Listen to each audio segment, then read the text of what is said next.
Lima. Nasci no dia 18 de agosto de 1951, na cidade de Palmeira dos Índios.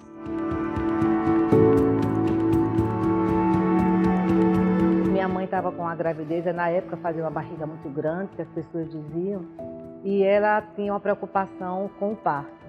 E como não existia médico naquela época ainda, eu fui para a casa dos meus avós, bisavós na realidade, lá em Palmeira dos Índios. Nasci lá e aí de lá passei 15 dias, com os 15 dias eu voltei para Arapiraca. Mário de Oliveira Lima, meu pai, e Ivete França Lima, minha mãe. Meu pai, ele teve poliomielite quando era criança, que não existia ou vacina ou alguma coisa, não sei se ele teve acesso, e ele teve uma deficiência muito grande na perna. E por conta dessa deficiência, a minha avó, né, já tendo outros filhos, já, porque ele foi o mais velho, mas já tinha mais. Meus bisavós foi quem criaram meu pai, lá no bairro de Cacimbas, e ele foi criado pela minha avó. E a história dele é muito bonita de superação, até porque naquela época, como não existia medicamento, minha avó envolvia a perna com sebo de carneiro capado, que ele dizia, e quando ele caía, meu avô dizia, se levanta que você é um homem, se levanta que você é um homem. Essa psicologia, né? Com 9 anos de idade, meu avô disse assim, você já está bom para se manter. Então você vai, aí arranjou um trabalho para ele. Ele arrancou uma tarefa, que ele dizia, de amendoim na mão. Aí com esse dinheiro compraram um carneiro. E meu avô, tudo que eles consumiam era do sítio. E eles vendiam na feira para poder comprar o restante que não era produzido no sítio. Então, meu pai teve uma vida de luta muito grande. E nessas idas para a feira, ele via muito... Aquele de Hermeto Pascoal, que é de Lagoa da Canoa, tocando na feira.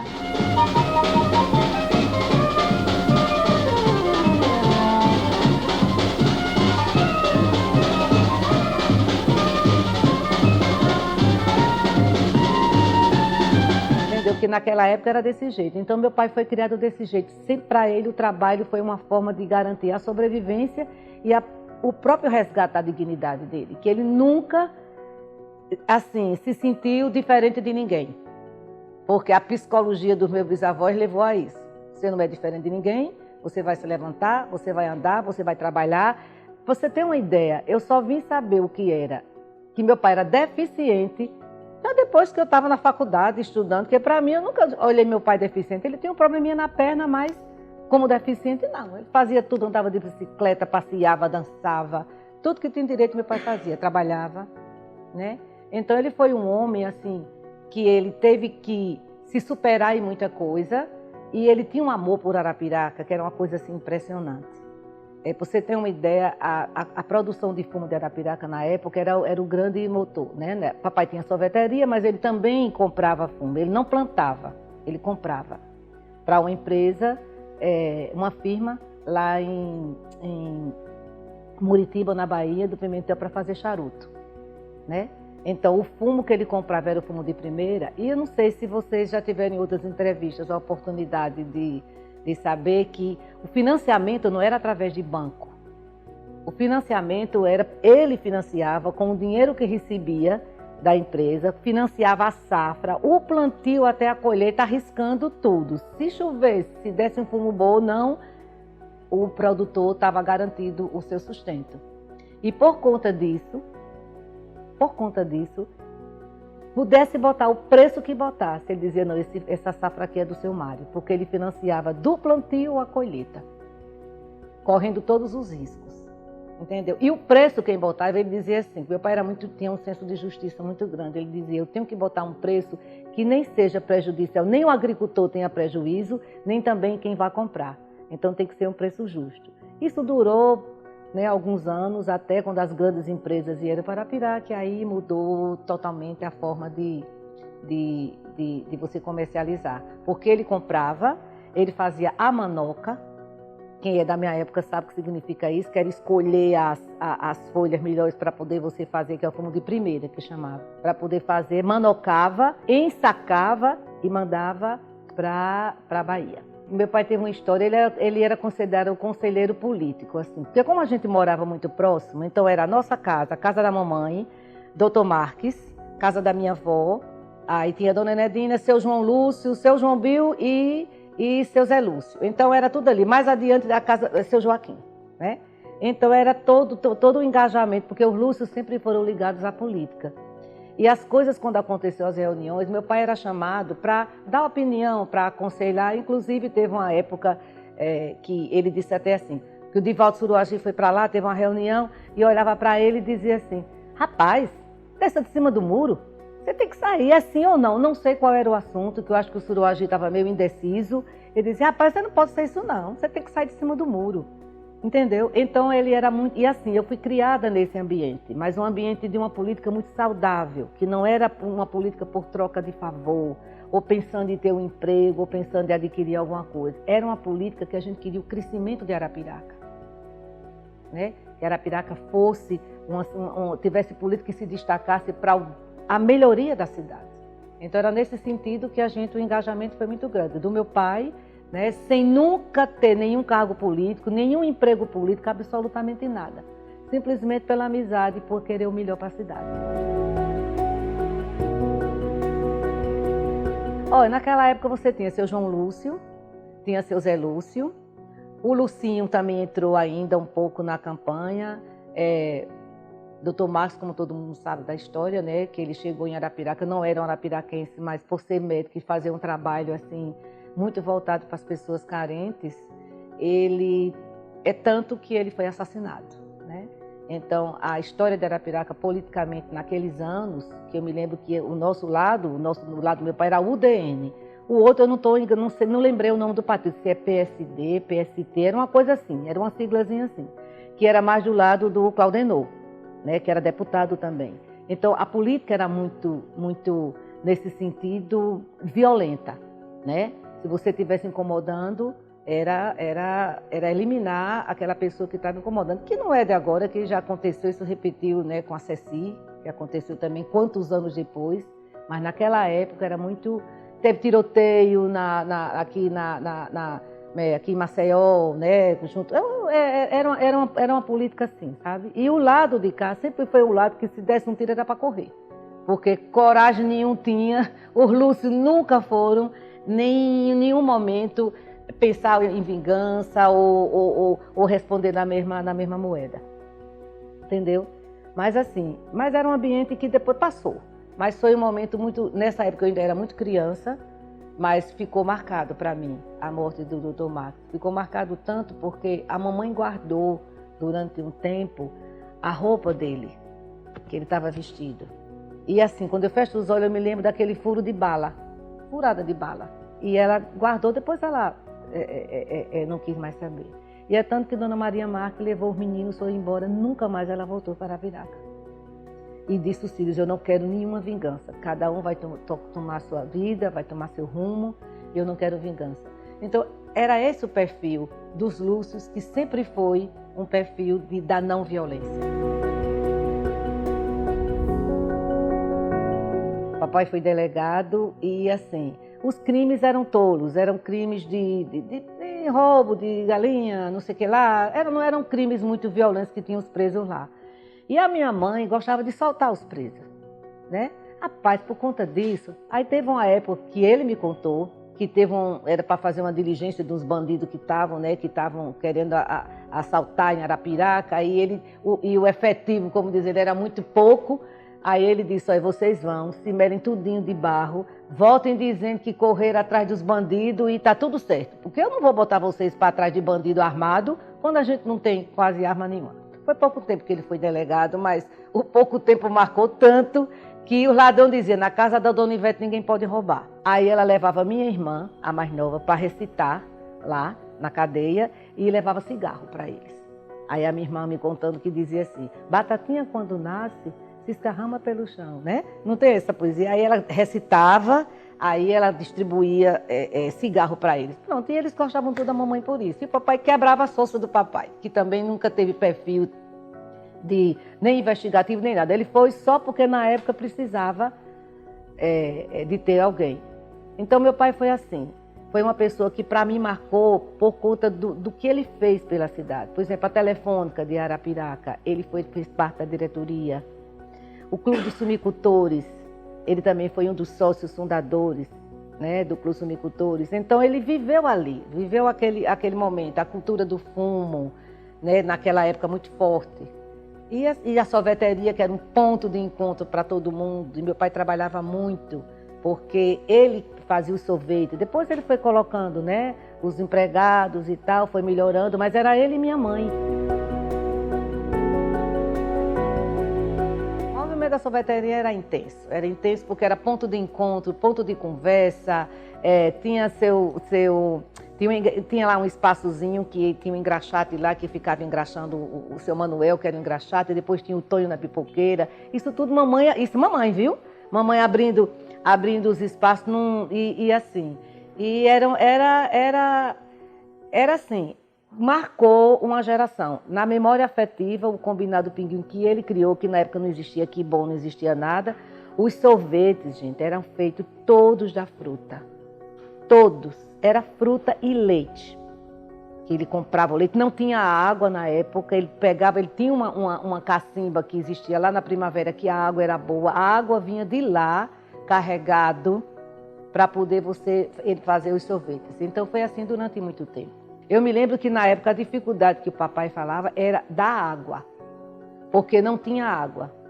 Inclusive os canos da água que ficavam ali na praça da prefeitura, eu brinquei muito nesses canos quando criança. A gente saía pulando, entrava, saía, era uma festa você ter esses canos ali na praça. Todo mundo no aguardo da água. Agora, da energia, eu acho que nessa época não tinha desligamento, porque senão não tinha condição dele manter, né? Nessa época da sorveteria. Minha mãe é outra figura, meu filho. Minha mãe é outra figura. Minha mãe, assim, se existia uma pessoa chamada de generosa, era ela. Era ela. Meu pai tinha esse sítio lá e a água lá era boa, lá no sítio, nas cacimbas. E a minha mãe abria o espaço para as pessoas que moravam na redondeza tirar água de lá. Cavou uma cacimba e vocês vão tirar água de lá. Ela tinha sabe aquela escrevedora, aquele filme que passou, que como é o nome daquela atriz, meu Deus do céu, que fez o nome, que escrevia as cartas para as pessoas, né, na rodoviária? Fernanda Montenegro, Central do Brasil. Minha mãe fazia isso, ela botava uma mesinha lá, aí vinha as pessoas no Ivete, a senhora vai, minha filha, vai dizendo, escreva essas mal traçadas linhas, e assim ela começava, né? Tudo que as pessoas queriam dizer, ela escrevia, botava no endereço e ia lá. Conta de banco, a mesma coisa. Quando mandava do povo de São Paulo para mandar dinheiro, era a conta que ela dava, para poder as pessoas mandarem o dinheiro e ela fazia. E além de distribuir remédio. Ela saía pegando tudo quanto era de amostra grátis. Doutor Judá, coitado, só fazia, né? E ela trazia toda a medicação e receitava para o povo lá. Mãe, pelo amor de Deus, eu disse, nada, mas era só uma dor de cabeça, uma dor na perna. Não era remédio, antibiótico, nada disso não. Era para essas coisinhas. E ela distribuía tudinho. Pegava e dava. Se fosse hoje, eu acho que ela ia ser processada por fazer isso.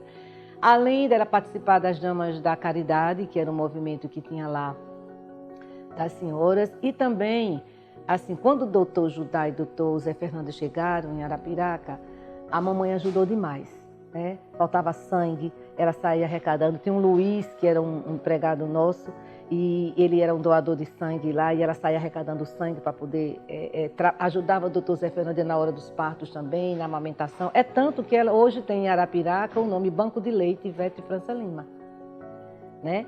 Portanto, que ela fez na época que não, né, eles chegaram também sem ter condições ainda, e era quase na rua onde a gente morou depois, ali onde é a Nossa Senhora de Fátima hoje, sempre foi ali, né? Era uma casa que ele foi ampliando e reformando. E a mamãe sempre ajudou nesse sentido. Meus avós, Flora Bezerra França e Floriano França. Minha avó era de Palmeira, meu avô de Major Isidoro, e eles vieram para Arapiraca porque Arapiraca naquele momento estava sendo uma cidade promissora. E aí eles vieram para cá para começar a vida em Arapiraca. E tem um fato que eu queria colocar, que eu acho interessante, é que meu avô colocou um hotel na Praça Marcos. A minha vida toda foi na Praça Marcos. E nesse hotel, quem se hospedava lá era Arnon de Melo e Rui Palmeira, quando vinham fazer a campanha política. e guardavam a máquina que era sorteada nos comícios lá. E ele tinha também os santinhos, porque como Arnoldo de Melo era jornalista, e aí ele foi quem iniciou todo esse processo de divulgação de santinhos, né, para fazer a política. E eles se hospedavam lá.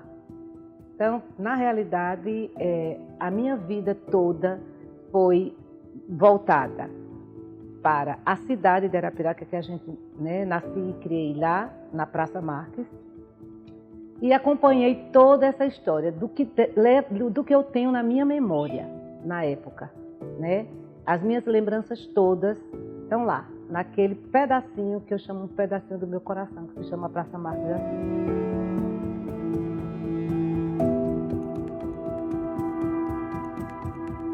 A minha avó, Maria Lima, sabe? Porque era do Denis. Eu vi a entrevista do Denis, quando o Denis falou que realmente era da família do Denis, só que a minha avó foi quem ficou tomando conta, né? Da igrejinha. Até depois minhas tias, aí tinha leilão, né? Depois ficou para tia Bete faleceu e foi para tia Luz. Aí quando tia Luz adoeceu, que não teve mais condições de fazer, foi uma briga para poder transformar ali no patrimônio, né, cultural de Arapiraca, porque a tendência era vender.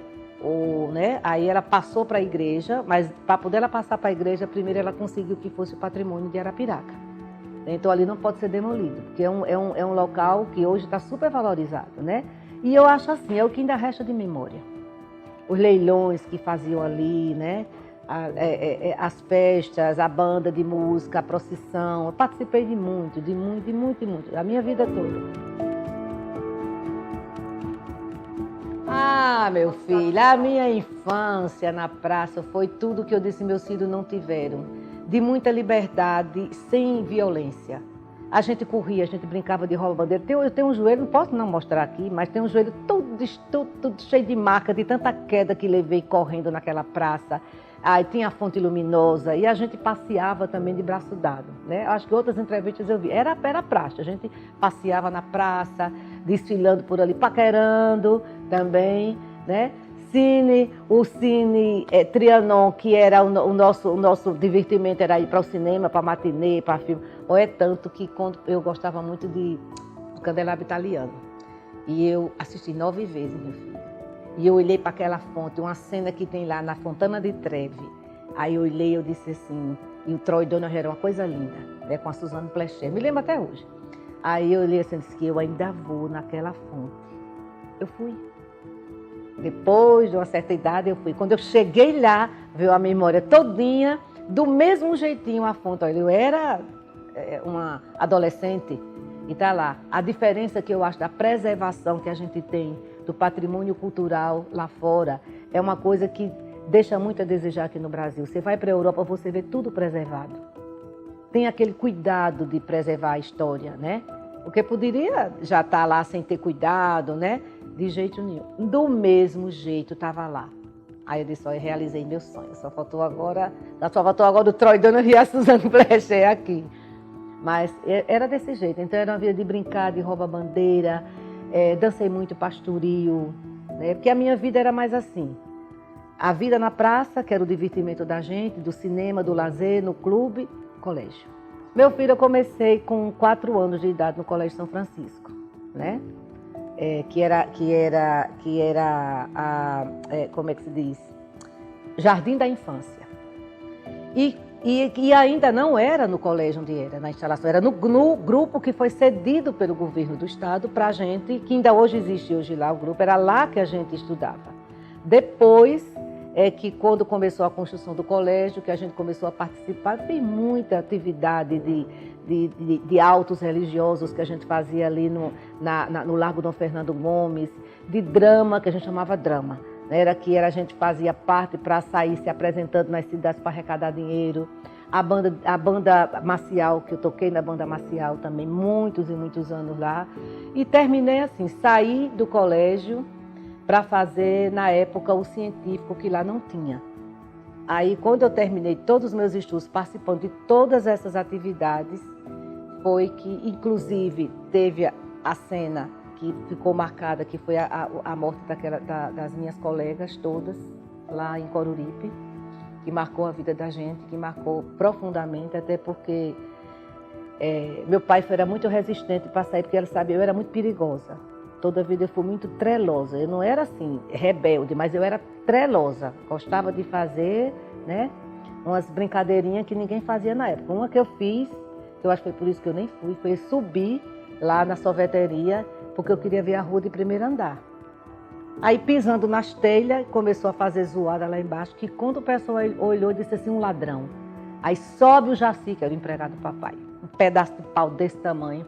Aí quando, ladrão safado, quando fez assim, olhou e disse, Jaci sou eu, Vera Lúcia, o que é que você está fazendo aqui? Eu disse, eu vim olhar a rua de primeiro andar. Repara que coisa de criança. Aí desci, aí também por essas coisas, meu pai dizia, se eu deixar para ela ir para esse passeio, ela vai dar trabalho, porque eu sei quem é a minha filha. Aí a irmã Débora foi lá, pediu, só faltou se ajoelhar. Disse, vai não, ela não vai por isso. Pronto. Aí foi quando a gente soube da notícia, eu tinha duas primas que estavam lá, a Cristine foi, a Márcia foi, que meu tio tinha casa lá na época, e foi muito doloroso, sabe? Foi uma situação que acho que irmã Branca e irmã Débora e a Madre Helena, eu acho que elas nunca se recuperaram, porque elas queriam trazer o melhor e levaram as filhas, né, mortas. Foi muito doloroso. Mas foi uma marca que ficou. Marca da Praça Marques, tem coisas boas, tem coisas ruins, o assassinato do Dr. Marques. Arapiraca não tem piscina. Aí construiu um tanque, na realidade, porque não tinha tratamento nenhum. Aí ligava a bomba, enchia, passava aquela água. Quando a água estava nova, antes de criar lodo, a gente ia para lá, tomava banho, levava as amigas e fazia. Você tem umas fotos que você resgata isso. Quando começava o lodo, tirava, lavava todo dia aquele lodo, enchia de novo para a gente tomar banho. Aí eu digo assim, foi a primeira piscina de Arapiraca, foi lá nas Cacimbas. E lá está toda a infância, toda uma história de brincadeira, de tudo foi lá. Até os meus filhos da infância ainda aproveitaram as Cacimbas para brincar. Não a piscina mais, né, que não tinha mais sentido ter daquele jeito. Mas e outro papai foi morar lá, porque papai terminou os dias de vida lá. Ele vendeu a casa, né? Vendeu a casa, que ele comprou uma casa na praça da prefeitura, que foi inclusive sede do governo do estado de Alagoas, uma época lá, não sei nem qual foi o governador, mas foi sede lá. E aí ele foi terminar os dias de vida dele nas Cacimbas, onde ele viveu a vida toda. Então, o Instituto São Luís era para paquerar, meu querido. Tinha um internato que era lá na casa do professor Pedro Reis, na esquina ali, não tem igrejinha, a outra esquina era onde era o internato.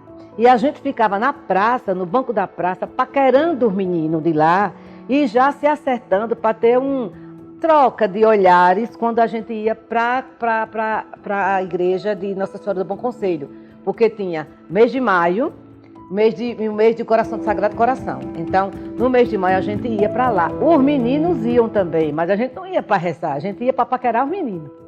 E eu me lembro que na época cada uma tinha um paquera. Eu nunca esqueci o nome do meu paquera, tu acredita? Nunca mais vi esse rapaz, Fabrício o nome dele. Sem nem onde eu sei que ela era de Propriar na época, que via muita gente de fora estudar. Então ele era no Instituto São Luís. Então era desse jeito, a relação no Instituto São Luís foi de paquera. Bom Conselho, eu estudei e fui professora depois.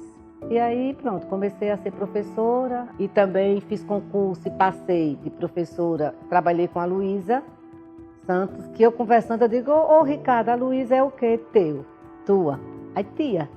Então a Luísa foi minha diretora lá no Tibúrcio Valeriano, lá no Alto do Cruzeiro, que eu ensinei lá. Pronto, então foi desse jeito. Depois que eu casei, aí eu não deixei de trabalhar, porque também houve uma perseguição política na época, né? Que eu estava e a política sempre permeando, né? A minha vida, né? Sempre permeando a minha vida toda. Quer dizer, Vânia, Valdete e Veraneide.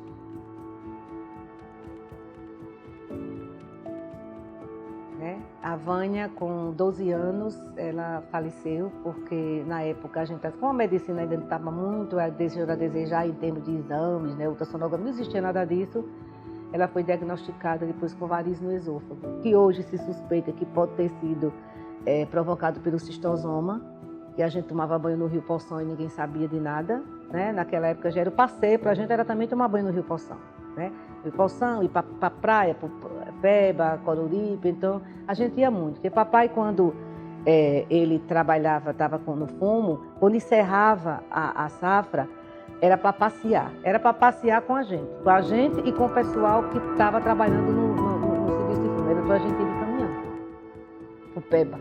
Ai, meu filho. Você sabe o que é você? Alguém de vocês já comeu, sabe o que é vocês que estão jovens, né? Já comeu o que é você cozinhar uma galinha, botar dentro a farinha na graxinha, como diz o seguinte, e fazer uma panela de arroz de tempero? Pronto, a comida era uma panela de arroz de tempero e uma panela de galinha com a farinha já, e vamos embora para a praia. E fazer sanduíche, né? Pão com queijo, não era essas coisas não, né? Era desse jeito. E a gente passava o dia tomando banho, junto com o pessoal que trabalhava no fumo. Porque papai não tinha essa distinção. Eu vou, minhas filhas vão e todo mundo vai. Aí era de caminhão que a gente ia. Meu tio Daniel tinha um caminhão, a gente foi muito no caminhão dele. Botava uma lona, quando a gente chegava, tinha areia por tudo quanto era de canto, no zóio que não tinha nada, mas todo mundo feliz, os cabelos tudo duro, tudo assado, porque o bom era chegar assada para despelar. Esse era o sucesso da época. As festas eram festas primeiro de São Sebastião, que a gente participava muito, mas a principal era as 9 noites de festa de Nossa Senhora do Bom Conselho. A gente se preparava, porque cada noite era uma roupa. E a mais arrumada era para a procissão, que a gente ia. Aí a gente paquerava, botava recadinho no microfone. Alô, alô, você que está de vestido azul. Mentira, que a gente botava para a gente mesmo, né? Estou aqui esperando não sei aonde. Aí a gente comprava tinha umas tabicazinhas enroladas, que a gente comprava aquelas tabicas para sair, sabe? Fazendo graça e andando na época a gente chamava trivolim. Mas hoje chama de, carrossel, né? A gente chamava de trivolim. Onda, roda gigante, barco, mas era barco de você puxar na corda, que a gente saía com os dedos solados. Não era esses barcos de hoje, não. Entendeu? E assim, as 9 noites de festa era para estar lá, na festa, passeando, paquerando. E era assim, eu achei assim, uma infância muito sadia, uma infância e uma adolescência muito sadia, sem tanta violência. A gente não tinha medo de ir. Eu ia para a escola, nunca fui de carro para a escola, diferente dos meus filhos que estudaram todos lá e todos foram de carro. Eu ia a pé. A gente ia treinar, fazer vôlei, fazer tudo, para participar dos campeonatos, a pé. O treinador batia na porta, tá na hora, velho, vamos embora. A gente saía para treinar o time de vôlei, que eu jogava vôlei, eu jogava, né, participei daqueles jogos estudantis, aquelas coisas ali, era tudo muito saudável. Foi uma época, eu acho que quem vivenciou, eu tenho colegas que com certeza vão assistir, que podem estar lá lembrando desses momentos que a gente vivenciou, lá no Colégio São Francisco, de tudo que aqui o colégio oferecia. Porque é como eu digo a você, eu vivia no colégio, passeava em casa.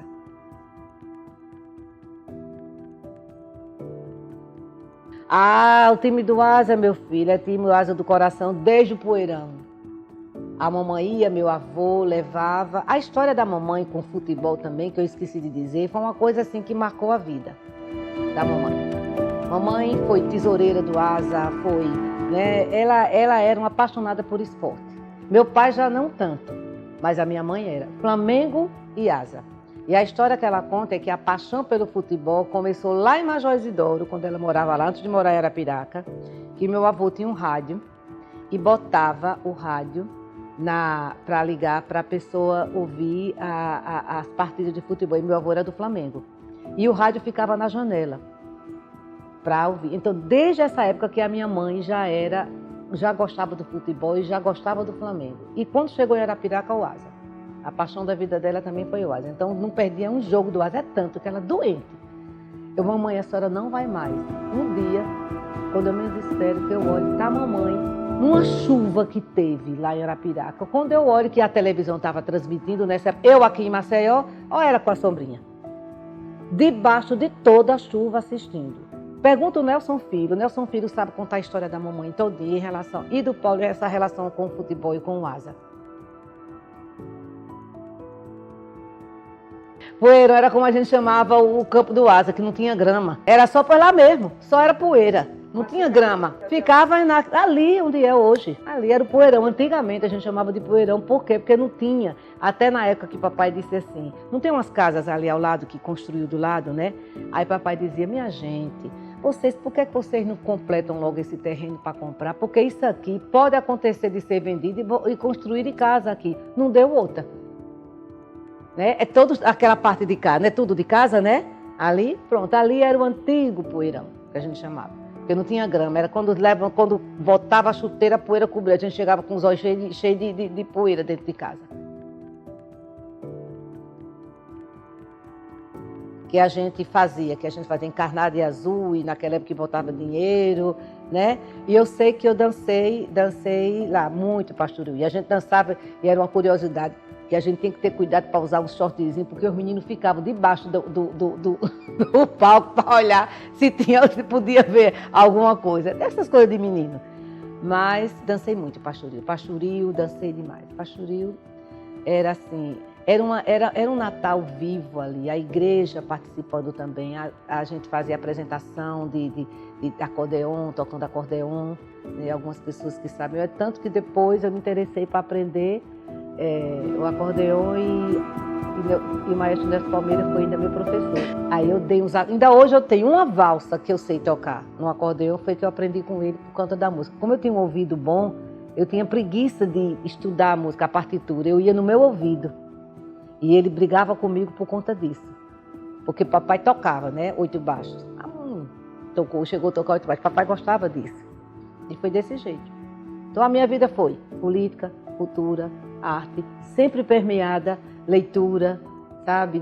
Não era leitura assim, mamãe comprava aquelas enciclopédias quando o pessoal passava, ela não lia, mas mandava a gente ler. Tesouro da Juventude, Enciclopédia de Delta Júnior, a estante era cheia, toda a coleção de Machado de Assis. Então esse hábito da leitura também, mesmo ela só fez até o 4º ano primário na época, meu pai até o 3º, mas ele queria deixar como legado a educação para os filhos, que foi a grande riqueza que meu pai deixou, foi a educação. Eu acho que qualquer pai hoje que pensa nisso, né? Pensar em dar aos filhos a oportunidade que eles não tiveram. Foi o que meu pai fez e a minha mãe. A vida toda. Meu pai foi um dos sócios fundadores, sócio proprietário, junto com minha mãe, e o pessoal todo, Manuel Lúcio, todo o pessoal todo ali.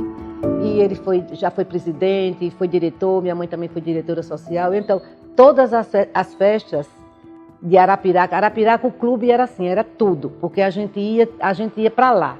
Baile de debutante, com orquestras, né? Minha tia Lourdes organizou várias festas, as pernas mais bonitas, a noite no Havaí, que ele gostava muito disso. Era muito dinâmico, com o Dinho, com a Sônia, com todo mundo lá, era muito dinâmico. E assim, eu não perdia festa, não perdia baile, paquerando, tudo acontecia naquele clube. Tudo acontecia naquele, 2 para lá, 2 para cá, onde a gente tinha. Aí tem uma coisa que eu tenho que dizer também que eu esqueci, falando nessa questão de lazer na época, que era o cinema e o Clube dos Sumicultores. Era onde a gente podia dar uns amassos, vocês estão entendendo? Aqueles amassozinhos que ninguém pode ver. Aí no cinema o Dinho ficava de olho com a lanterna, para poder ninguém chegar junto. O que é que estão fazendo aí em pé? Vão todos se sentar que tem cadeira. Ana Paula, a mais velha, Patrícia, Fernanda e Paulinho, que foi a ponta de rama. Todos nasceram em Arapiraca. Minha filha trabalhou depois como médica na Nossa Senhora de Fátima, que ela é obstetra. Ela trabalhou lá, passou um tempo lá também trabalhando, entendeu? A minha filha Ana Paula, que faleceu de câncer há 7 anos. E Paulo tem 10 anos que faleceu, Ana Paula tem 7 que faleceu. Foi depois logo que o pai faleceu que ela descobriu esse câncer. E aí foram 3 anos de luta e Nossa Senhora ligou. Mas era enfermeira, ela trabalhou com o pai ainda, depois ela trabalhou como enfermeira e Nossa Senhora levou. Voltou para a casa do pai. Para mim, eu digo assim, antes da hora. Aí eu digo, não, meu Deus, não foi não antes da hora. O senhor sabe qual era a hora dela que ela tinha que ir mesmo, né? Aí ficou Fernanda, minha, que não mora aqui no Brasil. Ela mora hoje na Espanha, mora em Madrid. E tem o Paulinho, né, que tem o mesmo nome do pai, Paulo Tenório, que hoje ele é CEO da Tracto, que é uma empresa de tecnologia que trabalha com marketing digital. Entendeu? E esse menino já é cidadão do mundo. Eu lembro que quando ele começou, o pai estava vivo ainda, e Paulo sempre foi um visionário, ele sempre olhou muito para frente, mas ele queria que o filho tivesse uma formação acadêmica, tradicional. Aí, quando ele veio aqui um dia, aí disse assim, meu filho, aí Paulo lhe mostrou, na época ele trabalhava com motion design, e ele estava fazendo uns trabalhos, aí olhou para o pai, pai, o senhor está vendo isso aqui, pai, é o que eu faço. Aí ele disse, olhou, aí disse, meu filho, tem futuro isso aí, viu? Tem futuro. Isso aí é uma profissão que tem futuro. Para o Paulinho foi o maior elogio, né? Porque ele insistia muito dele fazer ele fez três vestibulares, passou nos 3 vestibulares de administração, mas não quis fazer não. Ele quis investir nessa área, que era a área que eu não tinha condições de manter, que só nos Estados Unidos, mas ele fez. E hoje, graças a Deus, está aí. Eu acho que quem estiver ouvindo, se for aí, né, do interesse, vocês acessem o Tracto.io. Hoje o produto dele está em 3 idiomas, português, espanhol e inglês, porque ele tem clientes no mundo. E é uma empresa aqui, de Alagoas. Ele não saiu daqui, entendeu? Ele insistiu em fazer aqui as coisas dele, que ele é meio cabeça dura como o pai dele, né? Assim, não tem medo de enfrentar desafios, não. Então já foi para os Estados Unidos, ele já foi para Dubai, entendeu? Em Dubai ele levou mais 2 pessoas da equipe dele, sabe? E assim, ele tá na luta. E é levar o nome do Brasil de Alagoas, né? É uma empresa alagoana, é nossa. Olha, depois que papai ampliou e fez uma lanchonete, né? Porque era só sorvete. Aí depois ele ampliou para fazer uma lanchonete. Aí tinha a cartola, tinha o sanduíche.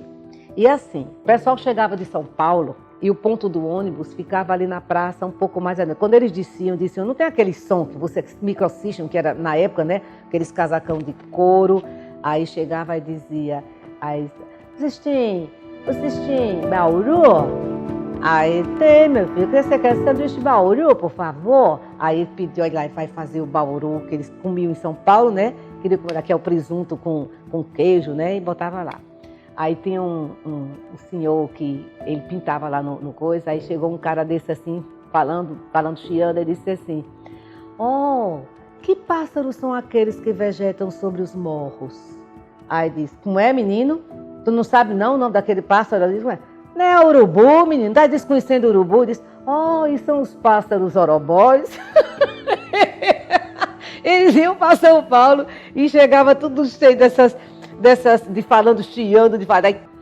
Aí pronto, era mais assim, a cartola, esses tipos de sorvete, suco, bastante suco de laranja que fazia na época, não tinha polpa não, era da fruta, né?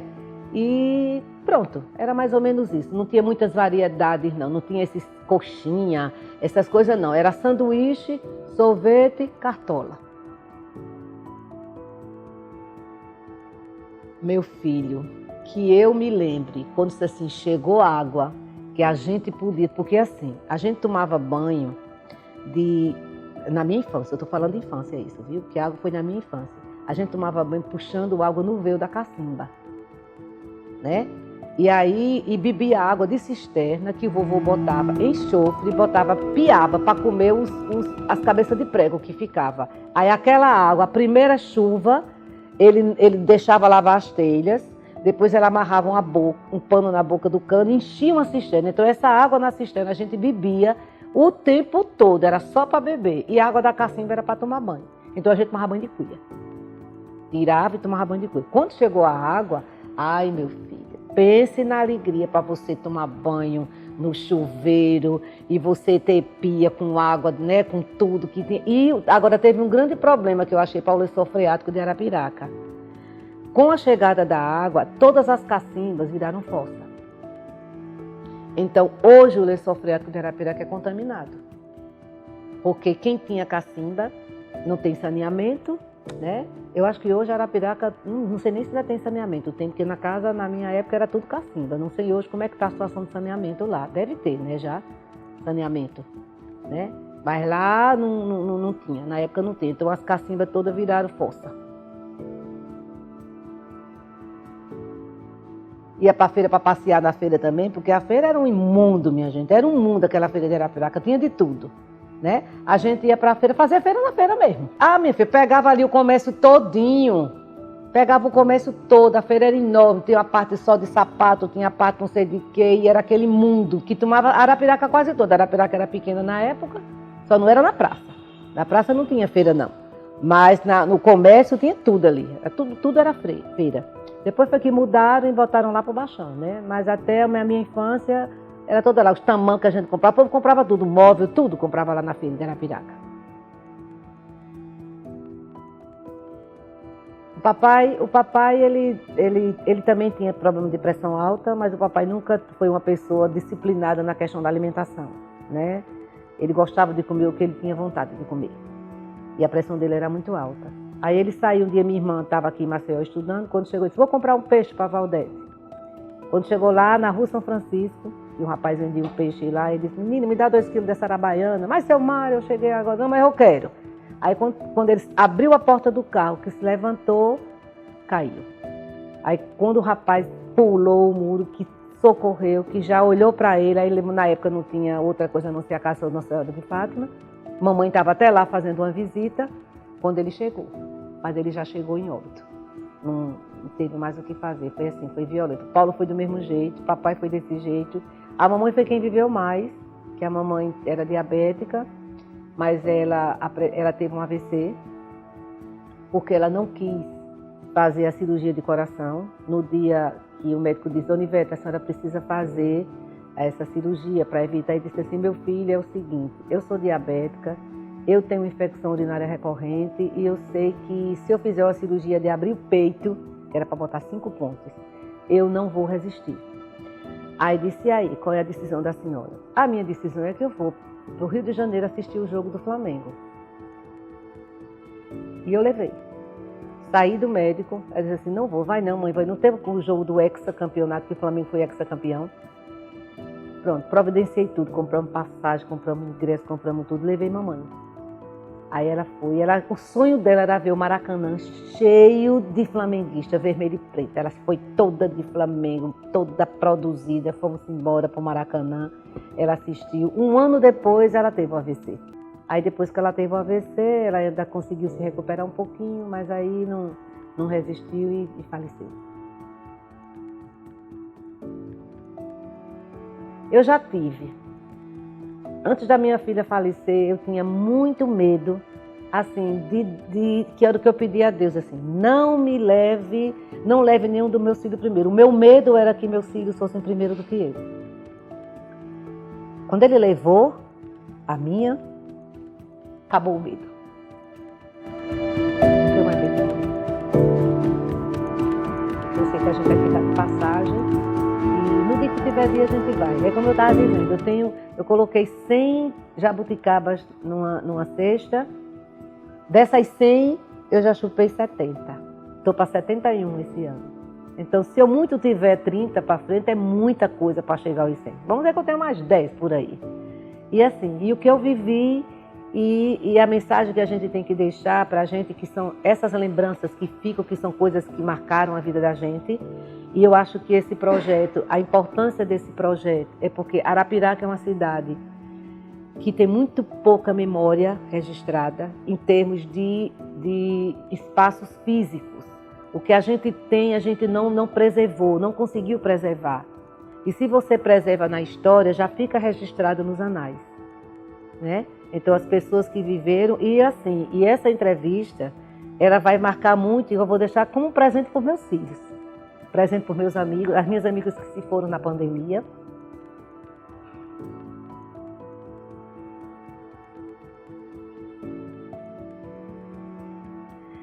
Foram muitas. Essa pandemia marcou muito. É para elas também que eu faço, para aquelas que já se foram, né? E que eu consegui ainda resgatar essa memória. Muito obrigada, porque foi um presente.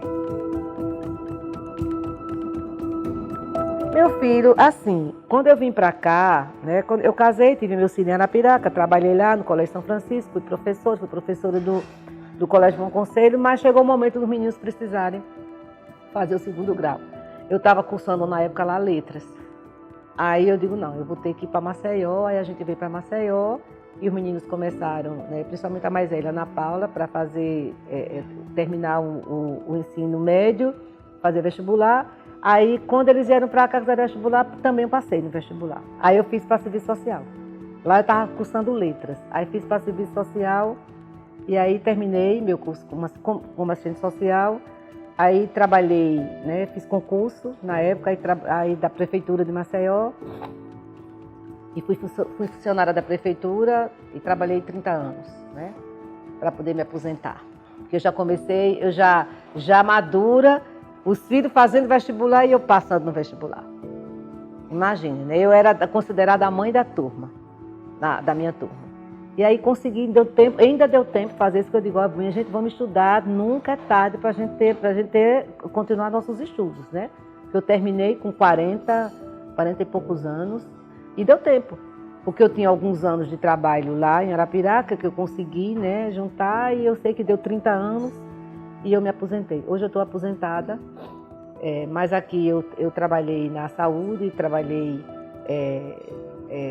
com Salgadinho, trabalhei na Secretaria Municipal de Saúde, trabalhei na Grota, porque eu gosto muito de trabalhar com pessoal mais carente. Eu acho que faz parte da própria profissão, né? A gente quer muito assim, que as pessoas tenham direito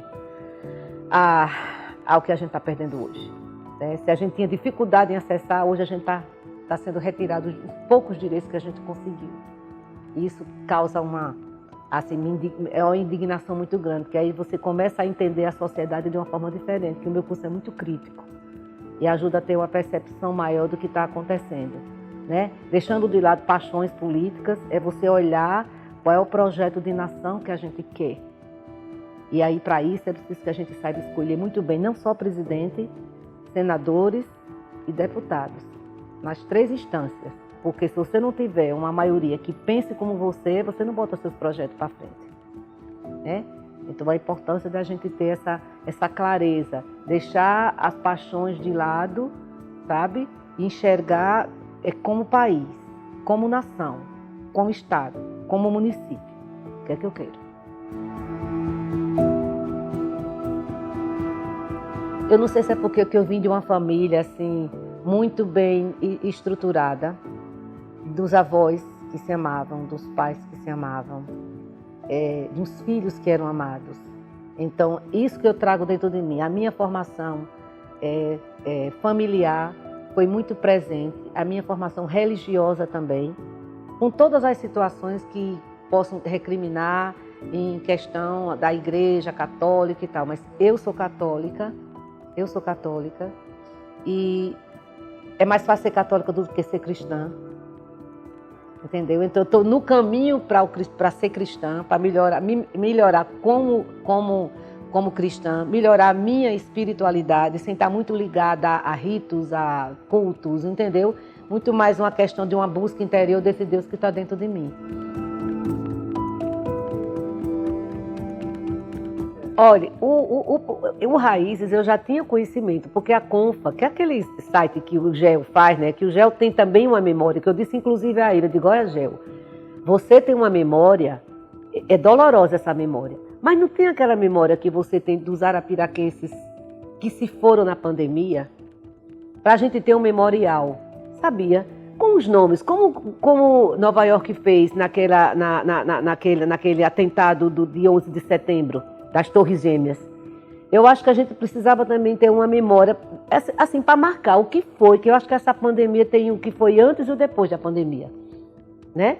E através dele, que ele também sempre divulga as coisas de Arapiraca, e também de entrevistas que algumas amigas minhas já disseram, Vera, você já conheceu o projeto do Ricardo Nezinho, Raízes de Arapiraca? Aí foi quando eu fiquei acompanhando. Agora, nunca imaginei que eu um dia fosse fazer parte dessa memória. O Ricardo ligou para mim, aí eu disse, pô, Ricardo Nezinho? ligando para mim, disse, o que é? Não, que eu gostaria que a senhora falasse um pouco, porque todos os entrevistados falam um pouco da sorveteria Pinguim, eu queria saber como é que foi essa vivência lá na Praça Marques. Eu digo, minha filha, a minha vida toda foi Praça Marques da Silva.